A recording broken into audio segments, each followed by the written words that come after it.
I got a rare inside look at AIPAC, the American Israel Public Affairs Committee. It's one of the most powerful lobbying groups in the U.S. and one that impacts our elected officials' decisions on foreign policy in the Middle East and even where our tax dollars go. I attended their annual conference, which drew 18,000 supporters and every major presidential candidate except for Bernie Sanders. I got to hear pro-Israel messaging that was so strong, facts didn't even seem to matter. What did they say about that? We don't consider it occupation. The glimpse I got of the AIPAC machine in action was as fascinating as it was frightening. Here's why. First, the pandering of our presidential candidates was so intense, you'd think they were running for office in Israel. America can't ever be neutral when it comes to Israel's security or survival. America will stand unapologetically with the nation of Israel. I'm a newcomer to politics, but not to backing the Jewish state. Even though he previously said he would be neutral on the question of Israel and Palestine, Trump totally flipped the script at AIPAC and basically regurgitated their talking points. And he even prepared a speech for once. When I become president, the days of treating Israel like a second-class citizen will end on day one.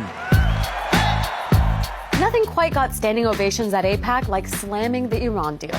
This is a deal that AIPAC lobbied hard against and spent millions trying to defeat, yet failed. When questioned outside the conference, AIPAC supporters said things like this.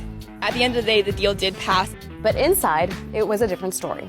On the first day in office, I will rip this catastrophic Iranian nuclear deal to shreds. Another popular way to rally the crowd was by dehumanizing Palestinians and blaming them for the absence of peace. Palestinian children are raised in a culture that glorifies martyrdom and the willingness to die in the pursuit of killing or maiming Israelis. What I didn't hear was basic context, like the fact that Israel has kept more than 4 million Palestinians under a military occupation for decades, or that Israel continues expanding settlements on Palestinian land in violation of international law and long-standing U.S. policy. Those realities weren't criticized as major impediments to peace at all. Attendees kept saying they supported peace between Israelis and Palestinians, but strangely weren't really ready to talk about Israel's actions in the region. Lastly, AIPAC's 3-day conference ended with a massive lobbying effort. Literally hundreds of Americans were bused to Capitol Hill to urge their elected officials to keep supporting Israel.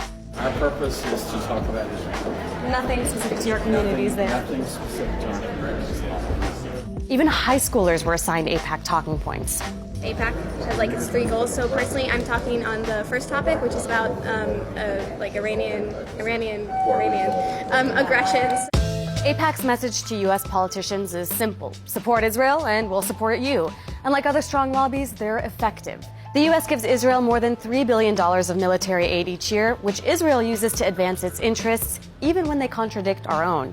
But seeing the lobby in action firsthand left me asking, is this how American democracy should work?